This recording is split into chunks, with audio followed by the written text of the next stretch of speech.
우리 함께 사도신경으로 우리의 신앙을 고백하겠습니다. 나는 전능하신 아버지 하나님 천지의 창조주를 믿습니다. 나는 그의 유일하신 아들 우리 주 예수 그리스도를 믿습니다. 그는 성령으로 잉태되어 동정녀 마리아에게서 나시고 본디오 빌라도에게 고난을 받아 십자가에 못 박혀 죽으시고 장사된 지 사흘 만에 죽은 자 가운데서 다시 살아나셨으며 하늘에 오르시어 전능하신 아버지 하나님 우편에 앉아 계시다가 거기로부터 살아있는 자와 죽은 자를 심판하러 오십니다. 나는 성령을 믿으며 거룩한 공교회와 성도의 교제와 죄를 용서받는 것과 몸의 부활과 영생을 믿습니다. 아멘. 찬송가 488장 찬양 드리겠습니다.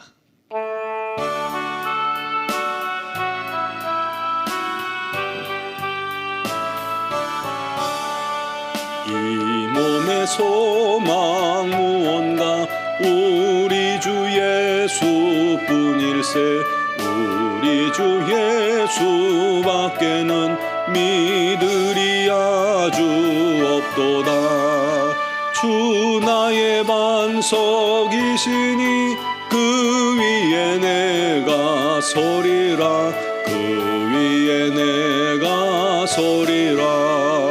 무섭게 바람 부는 밤 물결이 높이 설렐 때 우리 주 크신 해에 소망에 닿을 줄이라. 주 나의 반석이시니 그 위에 내가 서리라. 그 위에 내가 서리라. 세상에 믿던 모든 것 끊어질 그날 되어도 구주의 언약 믿사와 내 소망도 우크리라. 주 나의 반석이시니 그 위에 내가 서리라. 그 위에 내가 서리라. 바라던 천국 올라가 하나님 앞에 배울 때 구주의 의를 힘입어 오여시 바로 서리라. 주 나의 반석이시니 그 위에 내가 서리라. 그 위에 내가 서리라.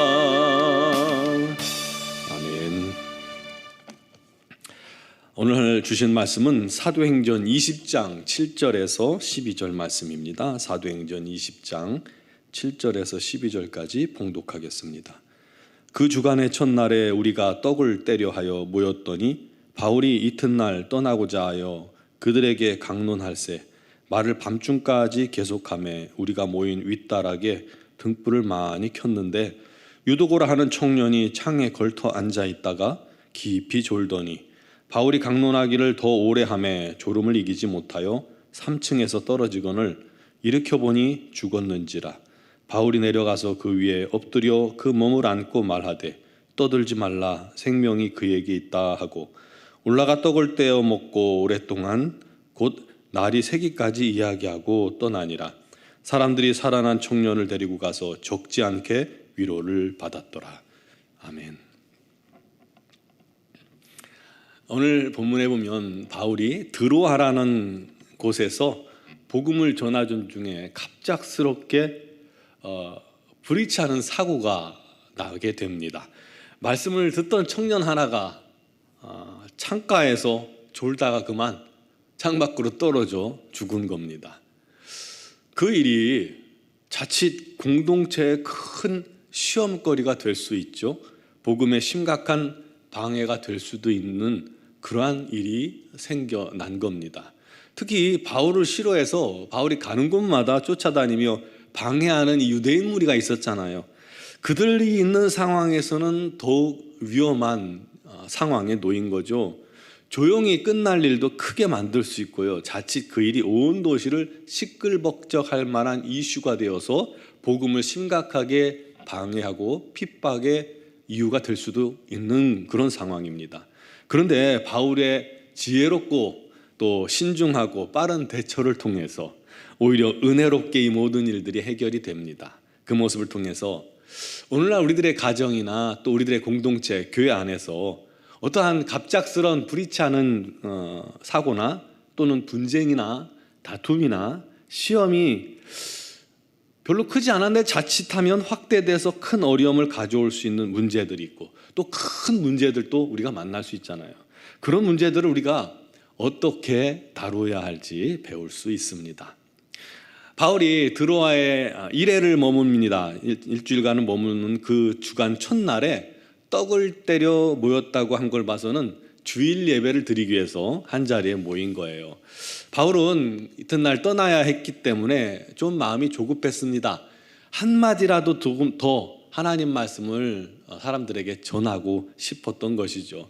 그래서 다락방에 불을 환히 밝히고는 밤 늦게까지 열정적으로 말씀을 강론했고 사람들도 정말 열정적으로 하나님 말씀을 듣기 위해 노력하고 집중했던 겁니다.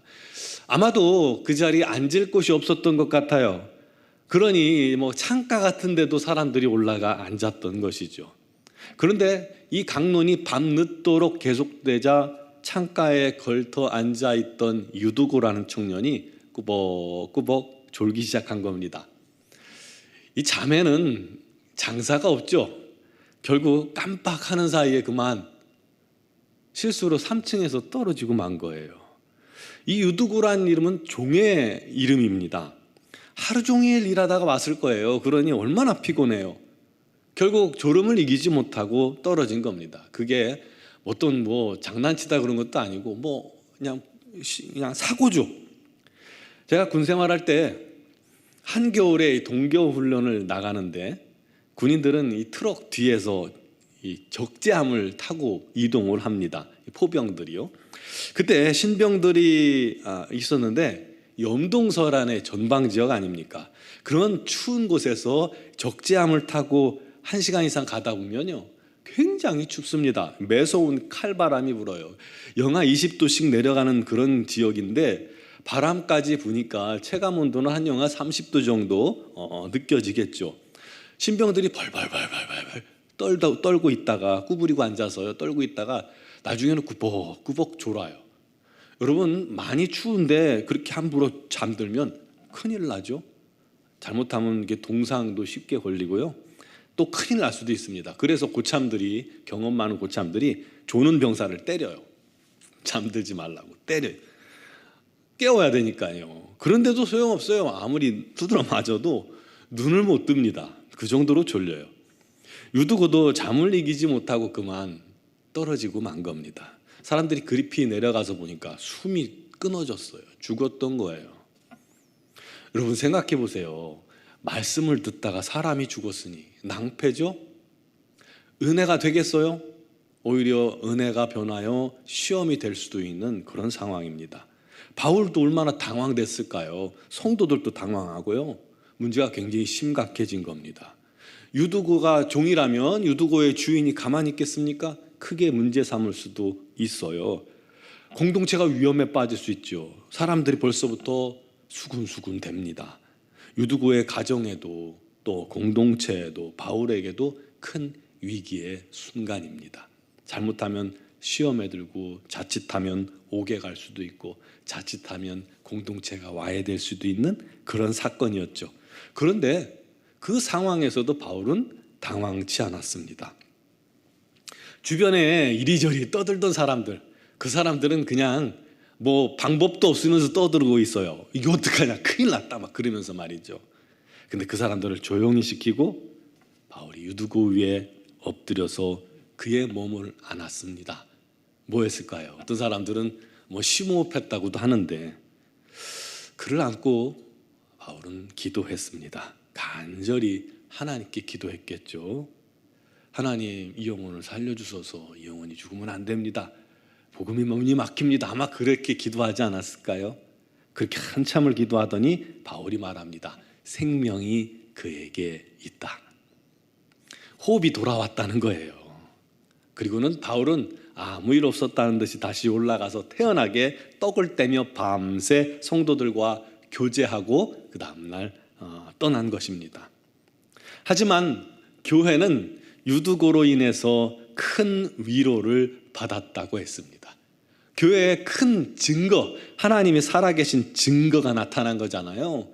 하나님의 살아계신 능력과 기적을 경험했으니 이들 믿음이 이 사건을 통해서 든든히 서게 된 겁니다. 야, 하나님께서 죽은 유두고도 살리시더라. 이 얼마나 큰 간증입니까? 할 말이 생긴 거예요. 전도거리가 생긴 거예요. 예상치 못한 위기가 찾아왔지만 오히려 담대함과 기도로 말미암아 오히려 교회를 든든히 세우는 기회가 된 것입니다. 여러분, 하나님을 경험하는 것은 성도들의 믿음에 큰 도움이 되고 그 공동체에게도 큰 은혜가 되고 또 증거가 세워지는 것이죠. 유두고도 아마 개인적으로 주님의 큰 증인이 되었을 겁니다. 죽은 사람을 살렸으니까요. 살아났으니까 이제 내 인생은 더불어 산 인생이다 그러면서 자기 살아난 이야기를 어디든 가서 얘기하지 않았을까요? 여러분, 살아계신 그 하나님을 저와 여러분도 경험하기를 기도하기 바랍니다. 그때 정체되었던 우리의 믿음이 성장할 수 있습니다. 코로나19로 말미암아 내 신앙이 정체되었다고 생각하세요? 그러면 기도하셔요. 살아계신 하나님, 능력의 하나님을 경험하게 해달라고 기도하세요. 그런 증거는요, 교회에도 큰 덕이 됩니다. 살아 역사하는 믿음을 이룹니다. 그러니 우리 하나님께서 그 기도를 기뻐하시겠죠? 응답하실 겁니다. 우리도 가정에서, 교회에서, 사회에서 예상치 못할 큰 시련을 만날 때가 있습니다. 그때 당황하지 말고, 사람이 당황하면요, 정신적으로, 육체적으로, 또 영적으로 흥분 상태에 이르고 혼돈 상태에 이르고 위험합니다. 당황하면 떠들게 되고요, 흥분하게 되고요, 자칫 그 사이에 그 공동체에 사단이 틈탈 수 있습니다. 그러면 그냥 은혜롭게 끝날 일도 확대돼서 문제가 더 커질 수 있죠. 그때 우리가 할 일이 뭡니까? 하나입니다. 조용히 하나님 앞에 나아가는 것입니다. 그리고 예기치 못한 그 문제에 엎드려 기도해야 합니다. 그 문제를 안고 예수의 이름으로 간절히 기도하는 겁니다. 기도해야 합니다. 여러분, 가정에 문제가 생겼나요? 그 문제를 붙들고 교회에 나와 기도하세요. 가정에서도 기도하세요. 그러면 죽은 유두고가 살아난 것처럼 우리에게 예기치 않게 닥친 죽을 일이 변하여 살 일이 될 것입니다. 죽을 일도 기도하면 그 안에서 생명이 나타나게 되는 것입니다. 당황치 말고, 두려워하지 말고, 곤비치 말고 조용히 하나님께 기도하세요. 오늘도 여러분 삶 속에 닥친 문제를 위해 담대히 우리 하나님 앞에 기도하고 나아가면 살아계신 하나님을 체험하게 해주실 줄 믿습니다. 그를 통해서 더 큰 믿음을 소유하시고 주님의 증인으로 세워져 가는 저와 여러분과 우리 공동체가 되기를 주님의 이름으로 축원합니다. 기도드리겠습니다. 할렐루야. 주님 감사합니다. 모든 것을 합력하여 선을 이루시는 하나님, 우리 삶 속에 많은 어려움과 문제와 또 당황할 일들이, 예기치 못한 일들이 다가오고 생기고 우리를 곤란 속에 빠뜨릴 수 있지만 하나님께서는 그 모든 것을 합력하여 선으로 바꾸시는 줄 믿습니다. 우리 하나님, 어려운 문제를 만났을 때 우리가 당황하거나 두려워하거나 염려하거나 근심하거나 세상을 좇는 것이 아니라 담대히 주님 앞에 나와 조용히 주님께 모든 것을 맡기고 기도하게 하여 주옵소서. 기도할 때 우리 하나님 살아계신 놀라운 능력과 기적이 나타나게 하여 주시고 그를 통해서 우리 하나님 살아계신 증거를 갖게 하여 주시옵소서. 그를 통해서 또한 정체되었던 믿음들이 성장하며 큰 위로를 받으며 힘을 얻는 믿음의 지체들, 또 우리 공동체가 되게 하여 주옵소서. 하나님, 우리 노원중학교를 통해서 우리 하나님 살아계심을 나타내어 주시옵소서. 우리 하나님의 영광을 보여주시옵소서. 더욱더 우리 하나님 힘써 증거하며 우리 하나님 안에서 교제하며 우리 하나님의 영광 돌리는 거룩한 공동체가 되게 하여 주시옵소서. 미얀마 영혼 한인중앙교회도 동일한 은혜로 충만케 하시고 그곳에 수많은 영혼들이 주께 돌아오는 역사와 기적이 나타나도록 하시고 우리 선교사님들에게 건강과 능력을 더하여 주시옵소서. 오늘 새벽에도 주 예수 이름 부르며 기도하는 자들에게 우리 하나님께서 함께 하시고 역사하시기를 간절히 믿고 소원하며 예수 그리스도의 이름으로 기도드리옵나이다. 아멘.